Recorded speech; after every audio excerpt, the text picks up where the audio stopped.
Did you see it?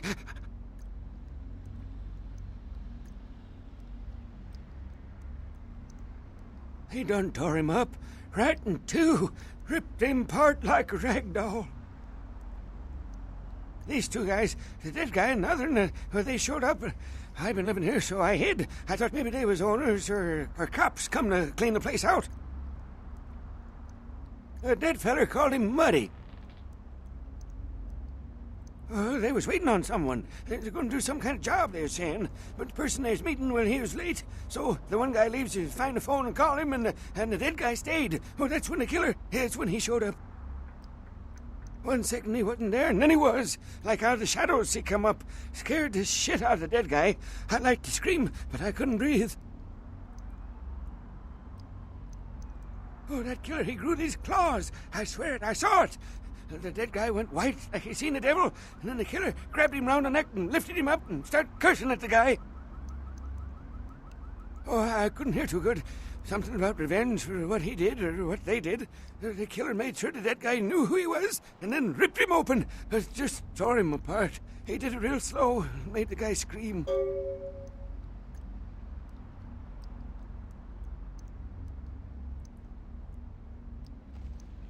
No, he never come back.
Lovely evening.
Hop in.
Hop in.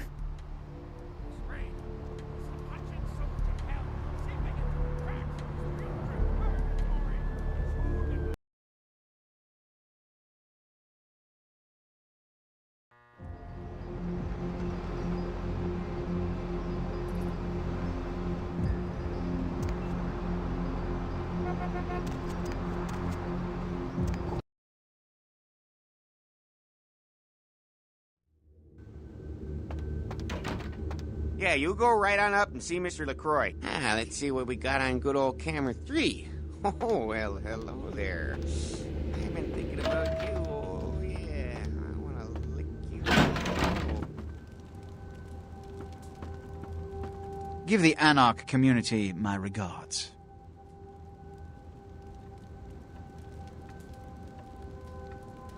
Nothing they haven't crassly delivered untold times within Elysium.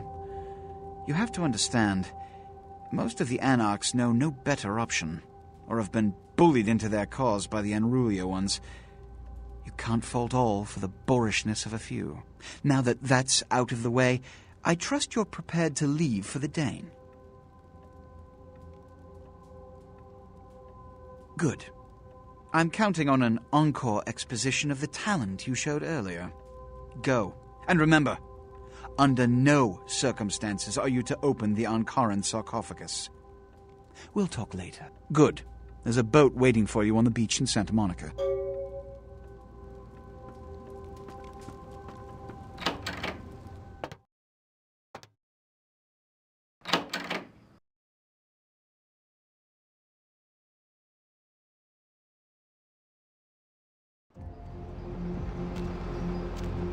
Going somewhere?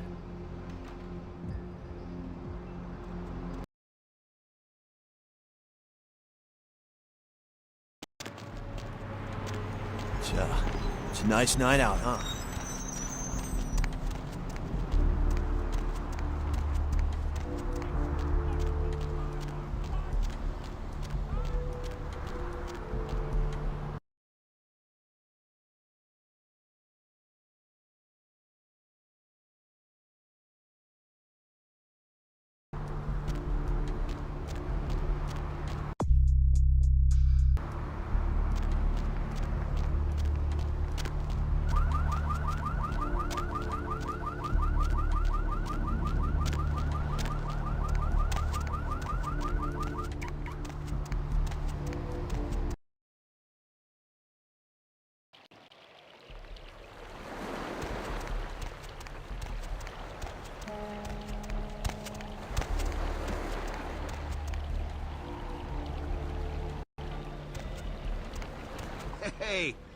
Hey, what can I say? You preserved my ass.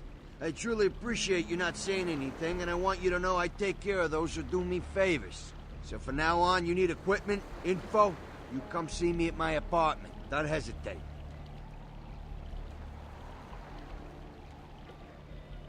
I tell you, that blood you guys got's an amazing thing. Helped close up a few wounds. This back alley patch fixed up the rest. I needed that beating. Good reminder not to overestimate my ability. Last time it's gonna happen.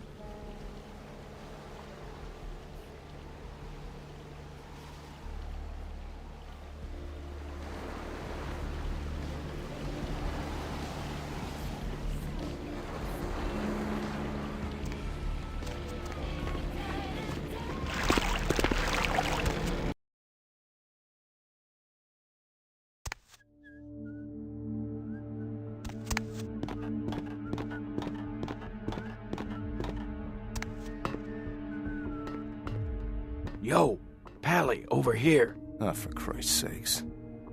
Tell Jacobson if he plans on making editor-in-chief, he's got to start working with me. I can't keep getting him these scoops if he's going to send high school journalists who don't know enough to wear something that would blend in. Jeez, what kind of Woodstein don't think to at least show dressed up like an investigator, a Coast Guard guy, something? I mean, didn't you ever see Fletch? What, are they just handing out those diplomas nowadays? All right, look. I got you a copy of the initial report, and I can get you into the cabin, but you gotta make yourself real scarce after that. Anybody catches you, I don't know you. And no goddamn flash photography, brainchild. Hold up a sec. Hines to Marsh. Hines to Marsh. Marsh, they need you up in the bridge. Over. There. The security room will be clear. Head down the stairs behind you and stay low. When you get down there, wait for me to call off the guy guarding gangway A. As soon as he leaves, get your ass moving, and don't let him see you. I'll give you a couple of minutes, but don't dilly-dally. In and out, okay? Don't forget to stay out of sight. If anyone sees you, you're on your own. Take the stairs up to the security room. There'll be a computer in there. The password is Lighthouse. Lighthouse, all one word. You getting all this? Now get a move on. And don't forget to tell Jacobson I get double my usual fee for this one. Hines to Jacobson, Anderson. Hines to Anderson. Come in, Anderson. Yeah? Come check this out. I just saw a baleen whale. On my way.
Stop right there!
I missed you.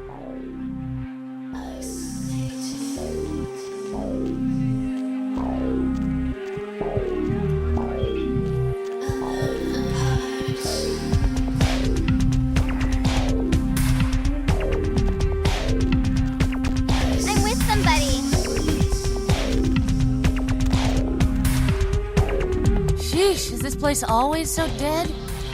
Really? And what are you bringing to the party, huh? Got anything I can't get out in Arizona? Everyone at this place is so straight edge. Now you've got me curious. It's a long time until sunrise. Wanna come play with me?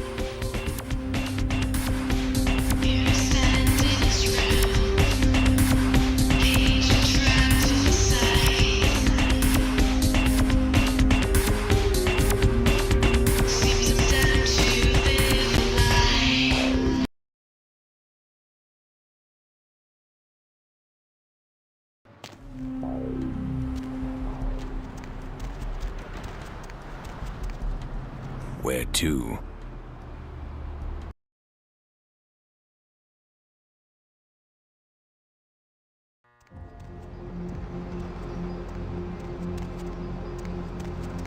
Hey, I know this might seem creepy and all, but please don't blow me off, okay? Someone told me I could find you here. I mean, I've been looking all over for you since that night. Because I just wanted to... I'm in your debt. I want to help you. I owe you my life, and I feel like I need to repay you. I almost forgot. I'm Heather. Heather Poe. I'm not weirding you out or anything, am I?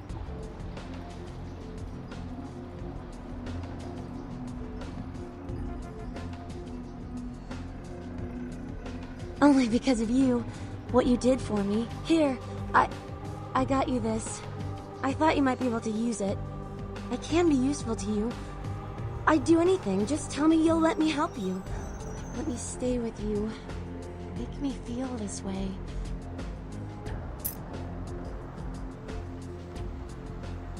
Really? I promise you won't regret it. Promise. I'll get you money, I'll get you things, everything. I want to be... important to you.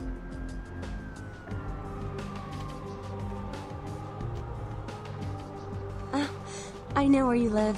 I checked there first. I'll wait for you at your place. And when you do come back, I'll take care of whatever you want. I'd do anything for you.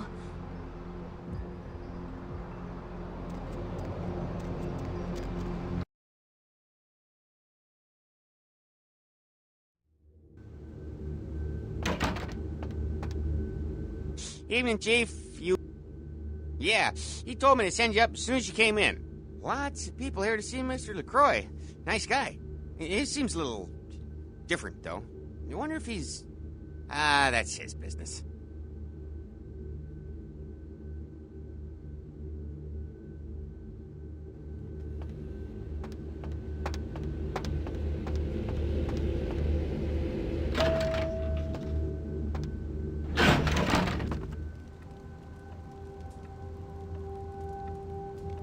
I've said all I need to for now.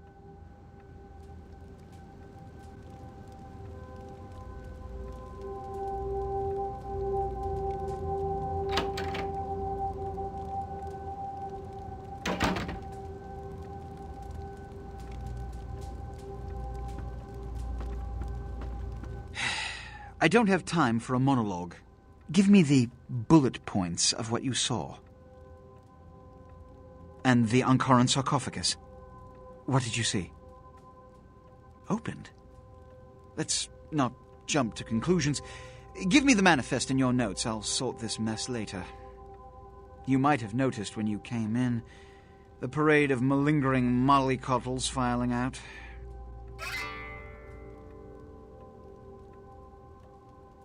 Those were the Primogen, this city's clan elders. A worrisome bunch devoted first and foremost to the security of their own skin. Which is why they were here. It seems Alistair Grout, the Malkavian Primogen, has either forgotten how to answer his phone, or is missing. Each minor problem like a grain of sand. Each night I inherit the desert. The Sabbat's appearance has put the Primogen on edge. Grout's mansion is in the Hollywood Hills. I need you to pry Grout out of whatever crack he's crawled into and have him contact us.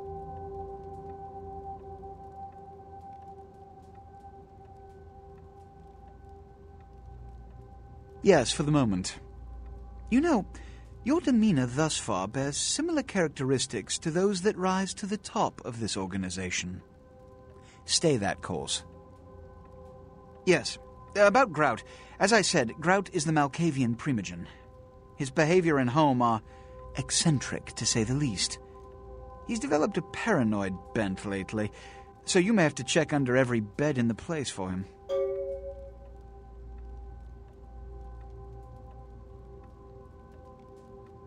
When we hear from Grout, you may come back. Until then. Oh, and to show my appreciation for your dedicated service to me, I have secured you a haven nearby, in the Skyline apartment building. I hope it's to your liking.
I'm so glad you're back.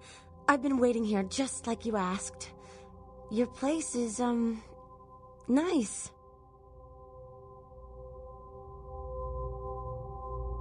Is there something I can do for you? Anything. Just ask.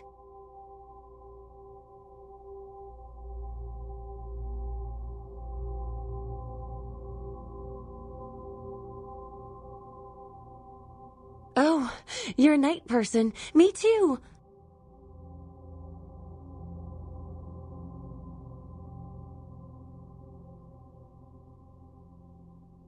What? You're joking, right? That's like slang for something like catcher or some fetish term, right? Not like a blah, blah, vampire, right?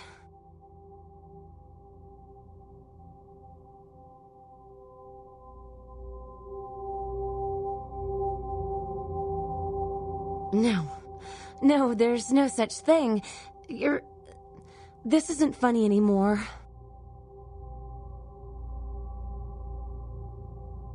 No, please don't leave. I don't care what you are. Just don't leave me. What can I do to show my appreciation?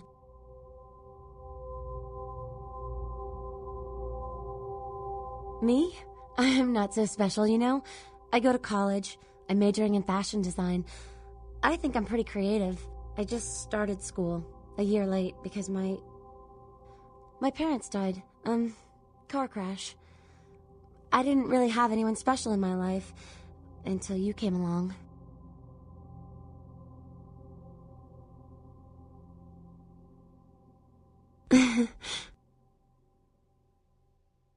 Okay.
Need a ride?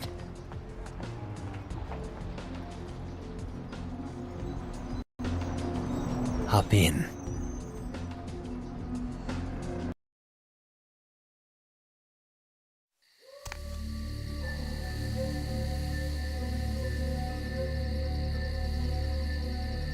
You. What are you doing here?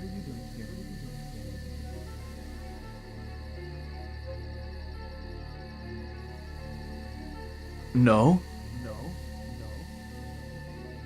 You should get out of here. This place is bad news. Pardon me.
It is quite peculiar, the happenings I've been made to witness for my supernatural longevity.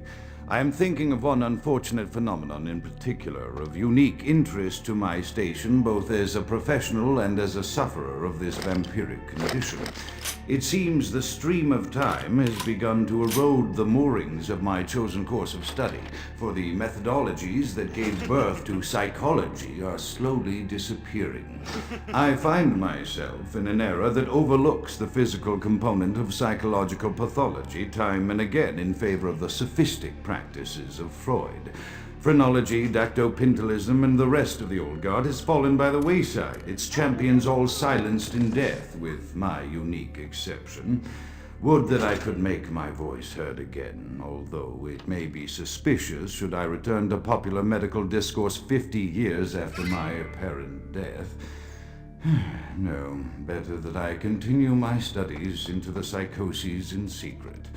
One day, may I hold up my own cure as validation of the methods. I am confident no cure for my condition, or that of my beloved wife, lies within our figurative minds, waiting to be unlocked by the correct combination of memories recovered from our childhoods. And I'm most certain it has nothing to do with the relationship between myself, my parents, and my genitals. Sorry, Sigmund, but I choose to stay my course. In time, too, may your star fade and disappear. Another unfortunate casualty to tide of time, insane asylums. I lament their loss not only as brokerage houses for the breadth and depth of human psychoses, but also I shall mourn the disappearance of that peculiar environment present only in an insane asylum. That palpable atmosphere of blistered brains and churning bowels.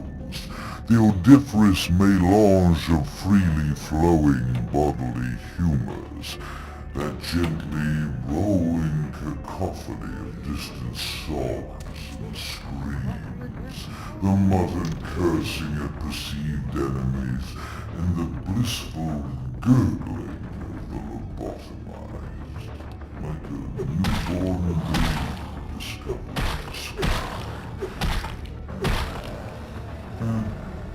I shall still find test subjects as sure as I find bloody sustenance in the night. But this planet, I fear, may never be there.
Often I reflect with great regret on the missed opportunity that was my infector.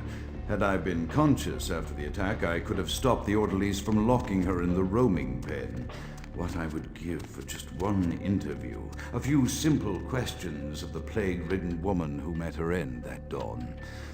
Of course, there is no guarantee she would have been any more helpful than my current crop of test subjects, mewling wretches. Few could be called enthusiastic.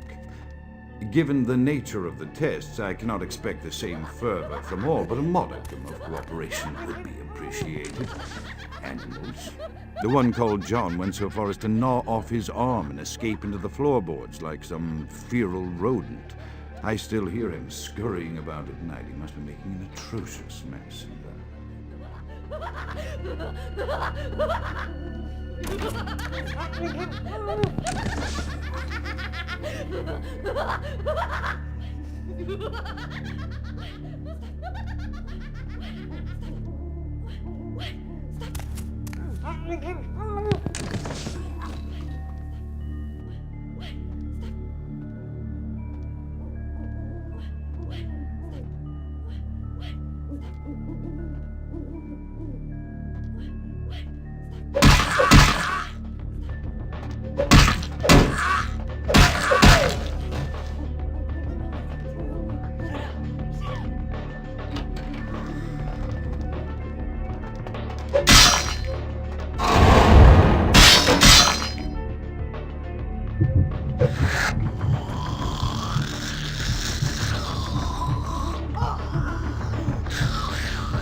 After decades of solitary study into this affliction, I have learned that it is by no means mine alone. Indeed, the city is home to an entire society of similarly afflicted individuals with whom I've only recently made contact. They are an understandably standoffish sort, by and large, but I have been able to confirm with them that the condition is indeed vampirism, which apparently comes in a multitude of strains, each with a spectacular set of symptoms such as invisibility and even a sort of lycanthropy. Through numerous official interactions with the governing body of this secret society, I have concluded that their fundamental understanding of the vampiric condition is woefully lacking and mired in suspicion and pseudo-religious dogma that would make a Turk balk for its strictures. Indeed, they seemed impressed with my studies and the eloquence with which I was able to present them. Apparently, the typical sufferer of my particular strain of vampirism is far from the vanguard of the King's English. So impressed were they that they even offered me an office in their government, a rather high office by the sound of things. I believe I shall accept. If nothing else, it should provide a lofty vantage point from which to observe the breadth and epidemiology of the affliction, so that I may move more expeditiously toward a cure.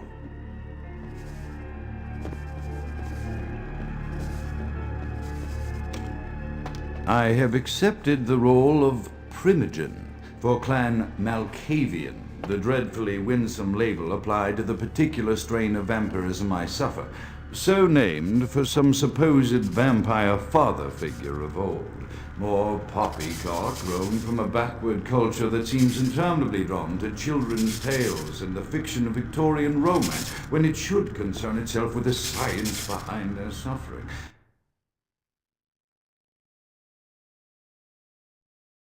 No matter, for I have taken this office for no greater reason than to advance my research. I must make mention, however, that even among my would-be peers in this governing body of vampires, the level of paranoia and superstition is frightening. Their intelligence is not the question, no, indeed. As they courted me for this appointment, I had to suspect that their overtures were hand-tailored to what must be my obvious infatuation with reason, for the devil would do well to have such honey-tongued tempters. Even so, I could not help but notice the dressing of language these vampire leaders chose for their siren song. Whether it is born of habit, from addressing their unwashed, ill-educated subjects, or from their own deep-seated beliefs, their linguistic flourishes belie a faith in superstition over the providence of empirical reason that must be an all-pervasive theme in this society of darkest night. Damn it all, now I'm doing it too.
As I expand my dealings with the vampire government, I have encountered a disturbing new symptom of this affliction.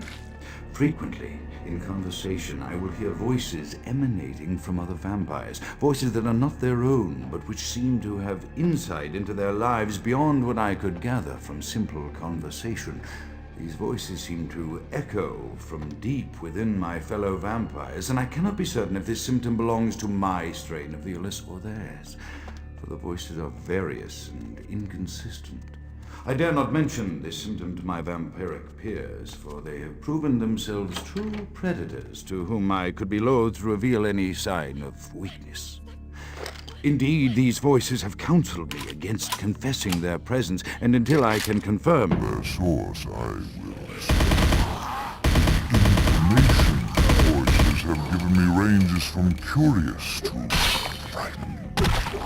The latter case is especially true of one powerful vampire whose name I shall not commit to recording in the interests of self-preservation.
The voices have increased in frequency and direction of late. They have begun to stay with me long after conversation has ceased and are serving as quite a distraction. I fear others are beginning to notice my preoccupation at the vampire gatherings. I am thinking again of the particular vampire of whom I spoke previously, who I dare not name for my growing fear. If the voices are to be believed, then my caution is warranted, for they speak of his blackest crimes, both past and future. More than once, I have seen the suspicion in his eyes and heard the distrust in his voice when speaking with me. The fear must register on my face, as it is all I can do in these moments to keep from crying out in chorus with the voices.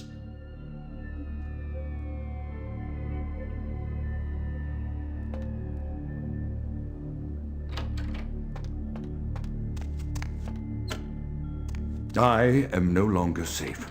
I know it. The voices have proven themselves authentic, and I have withdrawn from the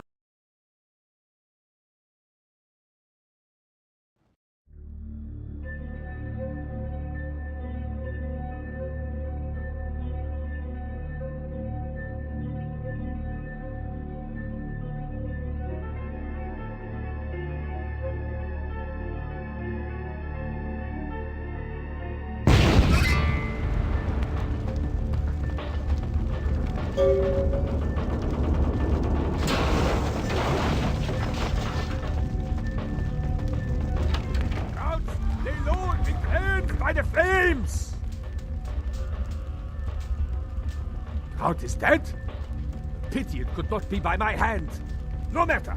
Soon your self-made kings and false prophets and all who bear the mark of the beast will be washed from the earth for the coming of the Lord.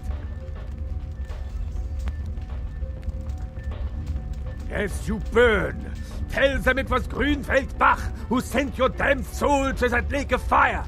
All agents of Satan shall return to whence they came. Let this righteous display serve as a promise to all who serve the archfiend Lacroix. I'm coming for you, Lacroix. By the power of the Lord, I will cleanse your black soul.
Evening there. Something burning? Ooh, smells like someone burnt the burgers. Sure, I'll open her up for you. Jeez, I could go for one of them double-spaced burgers with the onions and the cheese and some bacon and a guacamole. Ooh.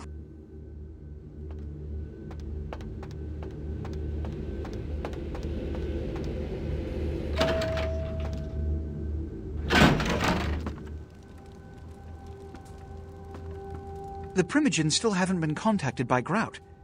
I thought I made it clear that you were not supposed to come back until we had heard from him. Grout's dead? What?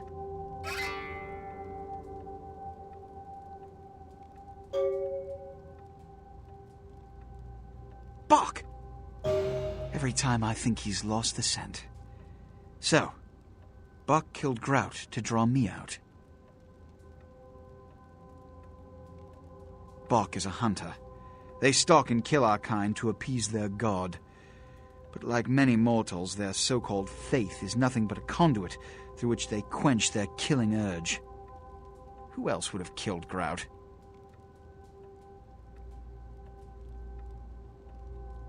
Look at me. Are you sure it was Nines Rodriguez? Because if it was, the consequences... Do you know where this might lead? Do you really have any idea?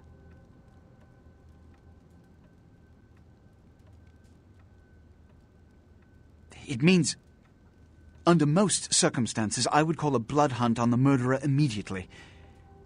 However, the anarchs of this city may interpret such an action to be a declaration of war. I do not want a war with them. This decision will take some time. I need to confer with the primogênito on this.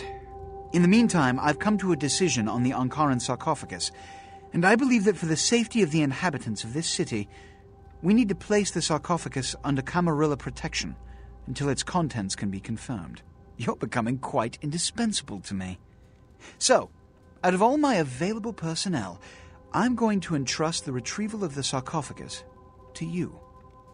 It was quietly delivered to the Museum of Natural History a few hours ago. The manifest from the Dane shows there was a small box from the same dig on board, but it was listed as missing. Keep an eye open for it. It may have been overlooked. It's crucial we get the sarcophagus in our possession within the next few hours.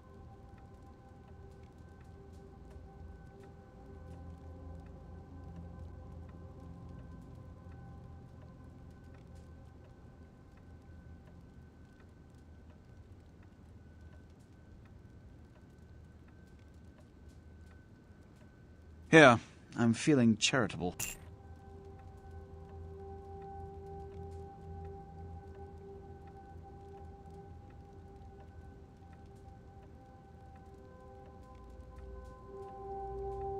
Here are the keys to the front door of the museum. The sarcophagus should be in an examination room of some sort. There's a small security staff on site, but I don't want a massacre. Mortals are just as easy to deceive as they are to kill.